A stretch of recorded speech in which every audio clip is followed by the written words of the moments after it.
Question our में आज हम आपके सामने लेकर आए हैं 3 बड़ी खबरें, लेकिन सबसे पहले आपको यह बता दें कि आज हम आपके सामने दिखाने जा रहे हैं बाबा अमरनाथ के दरवाजे पर क्या कुछ हो रहा है।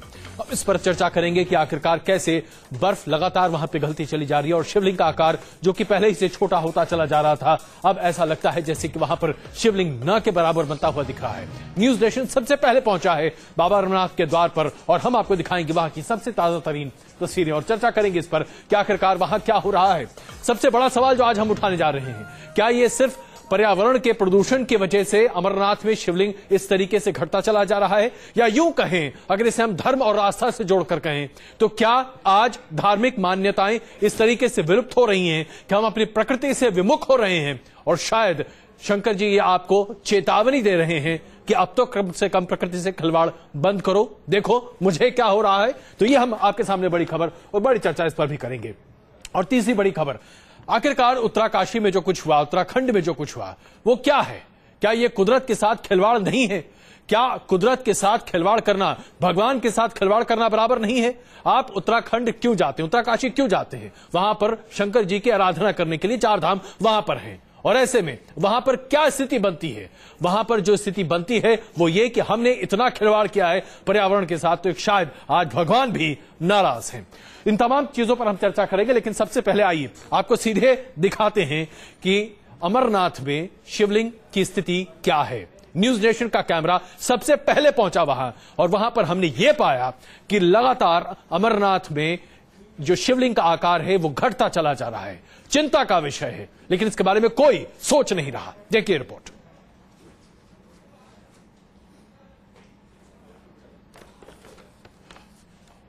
ये आप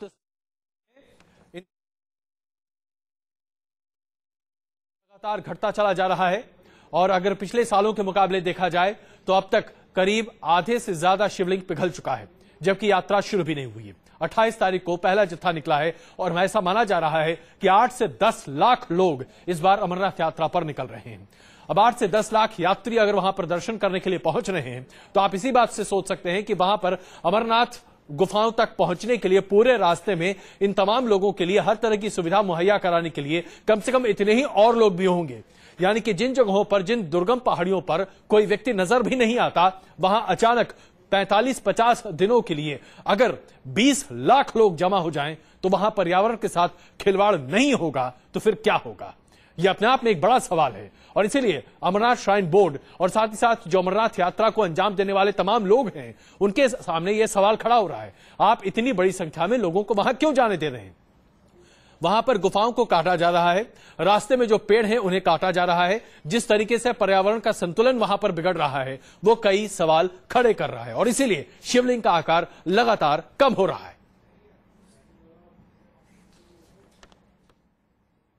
हम अमरनाथ गुफा तक पहुंच चुके हैं। मैं अपने कैमरामैन को बोलूं कि आपको साइड से दिखा दे कि विजुअल्स में आप जो पवित्र लिंगम है उसके दर्शन कर सकते हैं। मैं आपको ये भी बता दूं कि लिंगम जो है किसी हद तक पिघल चुका है, तकरीबन 40%। जो मेट डिपार्टमेंट और इकोलॉजिकल डिपार्टमेंट के लोग हैं उन्होंने कहा था कि 40% जो लिंगम है पिघल चुका है, बट श्रद्धा जो लोगों में भरपूर है। हजारों की तादाद में जो लोग हैं यहाँ पहुंचे हैं। मौसम बहुत खराब है, इस वजह से जो गवर्नर इस पूरी पूजा को शुरू करने वाले थे वो उनका जो चॉपर था लैंड नहीं कर पाया, इसलिए यहाँ के पुजारी जो थे और आर्मी के जो जीओसी थे उन्होंने ये पूजा शुरू कर दी और श्रद्धालुओं की लाइन जो लगी है बहुत ही लंबी है। हजारों की तादाद में जो श्रद्धालु आज रात को ही निकले थे वो सुबह सवेरे यहाँ पहुंचे हैं। पर मैं आपको ये भी बता दूं कि मौसम बहुत खराब है, इस वजह से बहुत सारे श्रद्धालु शायद हॉल्ट करे हैं जो कि बेस कैंप बालतल का बेस कैंप है वहां पर, और इस वजह से वो शायद यहां तक आज न पहुंचे। और मैं ये भी बता दूं कि लाखों की तादाद में अमरनाथ पे यात्री आएंगे इस साल। तकरीबन 5 लाख से भी ज्यादा यात्री जो होंगे वो यहां तक पहुंचेंगे और मौसम की खराबी हो पर कुछ भी हो, उनकी जो श्रद्धा है उनके मन में है, इस वजह से वो यहां तक पहुंच पाएंगे। अमरनाथ केव से इदरीस लोन, वीडियो जर्नलिस्ट मोहम्मद यूनिस के साथ। न्यूज नेशन का कैमरा सबसे पहले पहुंचा है बाबा अमरनाथ की गुफा में। वहां हमने आपको शिवलिंग का आकार भी दिखाया। लगातार पिघल रहा है शिवलिंग और ये सवाल खड़े कर रहा है हम सबों के ऊपर कि क्या हम आस्था की इस अंधी दौड़ में आज पर्यावरण के साथ इस तरह से खिलवाड़ कर रहे हैं कि आज वो शिवलिंग जिसके दर्शन के लिए लोग सालों इंतजार क्या करते थे, ऐसे ही दर्शन खुलने से पहले, पाठ खुलने से पहले पिघलता हुआ दिखाई दे रहा है। और कुछ ऐसा ही हमने देखा उत्तराखंड में भी। उत्तराखंड की चर्चा हम करेंगे थोड़ी देर में, लेकिन पहले जरा बात कर लेते हैं अमरनाथ की कि क्या हम एक और त्रासदी यहां पर भी बनाते हुए दिख रहे हैं। स्वामी अग्निवेश इस वक्त हमारे साथ हैं और साथ ही साथ हमारे साथ वासनी जी भी मौजूद हैं, मशहूर पर्यावरणविद। वासनी जी, शुरुआत हम आपसे करना चाहेंगे। पर्यावरण को लेकर हम लोग लगातार चर्चा करते रहे हैं। यह भी माना जाता रहा है कि पर्यावरण और भगवान यानी कि वैदिक परंपराओं को अगर देखें तो भगवान और प्रकृति में कोई फर्क नहीं माना गया था। आज हम प्रकृति के साथ खिलवाड़ कर रहे हैं तो क्या हम भगवान के साथ खिलवाड़ नहीं कर रहे? क्या यही अमरनाथ में नहीं दिख रहा? देखिए, ये जो आप कह रहे हैं ये बिल्कुल सत्य है कि पर्यावरण की जो हमने निंदा की है और जो उसकी अनदेखी की है, उसका आज हम ये बहुत ही गहरा और दुखद परिणाम भुगत रहे हैं। और जहां तक के पहाड़ी इलाके का सवाल है, वहां का पर्यावरण बहुत ही संवेदनशील होता है और इसलिए हमें उसके साथ में एक अलग तरह का तालमेल मिलाना है। लेकिन हम देखते हैं कि आज तक जब से ये दौड़ लगी है इंडस्ट्रियलाइजेशन की और अर्बनाइजेशन की, इसको एकदम दरकिनार कर दिया गया है, जिसका के प्रभाव सारे हिमालय के ऊपर पड़ रहा है। यही नहीं, सारे हिमालय के ऊपर पड़ रहा है। और अब देखिए, उत्तर पूर्व में जो हिमालय का हिस्सा है, वहां पर बड़ी दौड़ लगी हुई है और बड़ी होड़ लगी हुई है डेवलपमेंट की। लेकिन हमने ये नहीं समझा है कि पहाड़ी इलाके जहां पर के कच्चे पहाड़ हैं या जहां पे के बहुत भारी इंक्लाइन स्लोप्स हैं, वहां पर किस तरह का डेवलपमेंट होना चाहिए। सबसे बड़ी बात यहाँ पर वासनी जी यहाँ पर यह है कि जितने बड़े पैमाने पर यहाँ पर लोग हैं वो पर्यावरण को खराब कर रहे हैं। हमारे संवाददाता इद्रिस लोन जो कि अमरनाथ गुफाओं से अभी होकर सामने अभी आ ही रहे हैं, उनसे हम तुरंत बात करते हैं। इद्रिस, यह बताइए कि शिवलिंग का आकार जो आज आपने देखा, क्या वो वैसा ही है जैसा पहले सालों में दिखाई देता था? क्योंकि कहा यह जा रहा है कि आधा हो चुका है शिवलिंग पहले ही, जबकि अभी पाठ आज खुले हैं।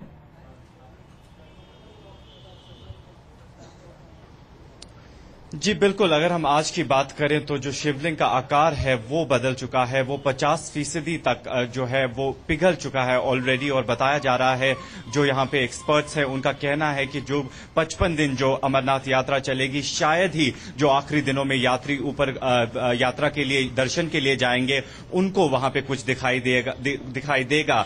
इसके जिम्मेदार वो सरकार को मानते हैं, बोलते हैं कि वो जिम्मेदार है जो कि एक कंट्रोल में नहीं करते इस यात्रा को। जितने लोग जाने चाहिए उससे बहुत ज्यादा लोग हैं जो ऊपर यात्रा करने जाते हैं। और मैं आपको ये भी बता दूं कि जब हमने ये यात्रा करी तो उस वक्त हमें ये लगा कि बहुत सारे यात्री जो जाते हैं, बहुत सारा कूड़ा करकट जो होता है वो सड़कों पे फेंक देते हैं। और साउंड पोल्यूशन जो है, सबसे बहुत बड़ी प्रॉब्लम हमें वहां पे साउंड पोल्यूशन की लगी। बहुत ज्यादा स्पीकर्स लगे पहाड़ों में लगे हुए हैं, जिनकी वजह से बहुत सारा इम्बैलेंस हमें लगा। और अगर हम वेदर की बात करें तो इस वक्त भी जो वेदर था बहुत ही खराब था और बहुत ही टेम्परेचर भी डाउन था। बट बावजूद उसके भी एक्सपर्ट्स का कहना है कि अगर धूप कुछ हफ्ते तक रही तो शायद ही आखिरी दिनों वाले यात्री जो आएंगे आखिरी दिनों में, उनको वहां पे दर्शन करने। बिल्कुल इद्रिस साहब, बहुत महत्वपूर्ण बात कर रहे हैं कि अगर 55 दिनों की इस यात्रा में आखिरी दिनों में आप अमरनाथ में गुफाओं में वहां पर शिवलिंग के दर्शन ही नहीं कर पाएंगे तो फिर इस यात्रा का मकसद और औचित्य क्या रह जाता है? स्वामी अग्निवेश जी, जिस तरीके से तमाम चीजें की जा रही हैं, अब आप बताइए, लाउड स्पीकर लगाए गए हैं पूरे रास्ते में अमरनाथ यात्रा के लिए। वहां पर 10 लाख से ज्यादा लोग दर्शन करने के लिए पहुंचेंगे 55 दिनों के अंदर। और उसके बाद शिवलिंग का आकार पाठ खोलने से पहले, दर्शन से पहले 50% रह गया है। अब इसके बाद और कुछ बचता है धन को और तबाह करने के लिए? अजय जी, मैं वेद उपनिषदों के आधार पर और महर्षि दयानंद से प्रेरणा लेकर के आर्य समाज के संगठन के माध्यम से 3 साल पहले से चिल्ला करके कह रहा हूं कि ये अमरनाथ की यात्रा अंधविश्वास प्रेरित है। अभी आपने अपने उद्घाटन में ये कहा, आस्था की अंधी दौड़ है। वही बात मैं कहना चाहता हूं कि इसको सरकार के द्वारा और एक इंडस्ट्री के द्वारा इतना भड़काया जा रहा है, उकसाया जा रहा है, जैसे कोई सचमुच में परमात्मा प्रकट हो रहे हों। बर्फ जब गिरती है, जमती है, तो हम भूगोल में पढ़ते थे स्टेलेक्टाइट, स्टेलेगमाइट। इससे ज्यादा कोई बड़ा चमत्कार नहीं है ये। इसको शिव कह देना या बर्फानी बाबा कह देना या कुछ भी कह देना, ये हमारी अज्ञानता है। लेकिन इसको इतना ज्यादा हाइप दिया गया है जी कि लाखों लाखों लोग अपनी जान पर खेल करके वहां पर जाएंगे। कौन होगा जिम्मेदार यदि इनमें से लोग मरेंगे? तो मैं समझता हूं ये सरकार और ये सारे हाइप बनाने वाले जितने विज्ञापनबाजी हैं जी बाज हैं, ये सब लोग जिम्मेदार होंगे इनकी मौतों का। जो कुछ हमने केदारनाथ में देखा जी। जो कुछ हमने उत्तराखंड में देखा, मुझे बहुत ही डर लग रहा है। मैं बहुत ही आशंका से बोल रहा हूं। मैं नहीं चाहता कि एक भी इस तरह की बेमौत की मौत हो वहां पर, लेकिन अमरनाथ में लगभग इसको दोहराने की संभावना दिखाई पड़ रही है। अभी भी वक्त रहते हुए जी सही चेतावनी दे करके जी उनको वापस कर दिया गया।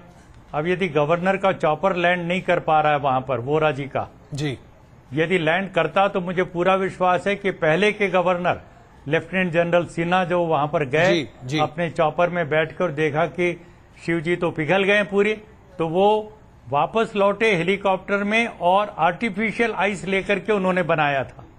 तब मैंने कहा था ये 3 साल पहले श्रीनगर में जी। कि ये आस्था का दोहन है, उनके साथ धोखा है। बिल्कुल। तो बेचारे भोले भाले लोग जाते हैं ये सोच करके कि कोई शिव भगवान और बर्फानी बाबा प्रकट हो रहे हैं। नहीं, चलिए। उनके साथ आप आर्टिफिशियल आइस बना करके दिखा देते हैं उनको। नहीं, वो अपना तो आस्था के टूरिज्म साथ इंडस्ट्री खिलवाड़ बनाए था ही, रखने के अग्नेश लिए। जी, इसमें मैं तो कोई समझता दोराय हूं नहीं कि है। इस बार का खतरा ज्यादा है। बिल्कुल, इसमें कोई दोराय नहीं है कि वो आस्था के साथ खिलवाड़ था, लेकिन अभी भी आस्था के नाम पर जो एक अंधी दौड़ चल रही है वो अपने आप में काफी चिंताजनक स्थिति बनाती हुई दिखाई दे रही है, खास करके तब जब हम प्रकृति के साथ लगातार खिलवाड़ करते चले जा रहे हैं।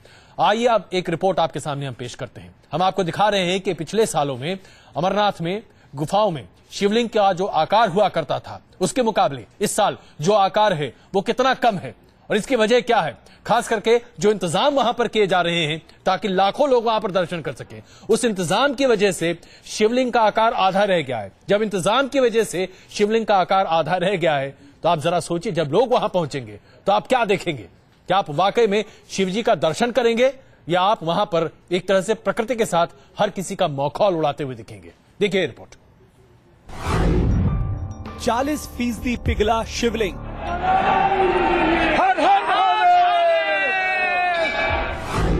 करीब 5 फीट के हुए बाबा बर्फानी।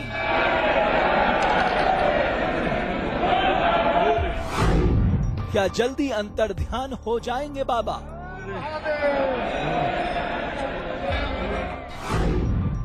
क्या बिना दर्शन लौटेंगे भोले के भक्त? तस्वीरें अमरनाथ यात्रा शुरू होने से ठीक पहले की हैं। इन तस्वीरों में बाबा बर्फानी की लंबाई करीब आधी है। अभी और 2012 की तस्वीरों में शिवलिंग का अलग अलग आकार साफ दिखाई देता है।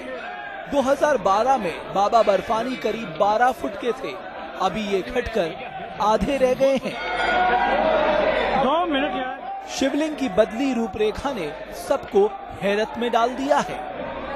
इन तस्वीरों को देखकर बाबा के भक्तों के माथे पर बल पड़ गए हैं। तो यात्रा के रखरखाव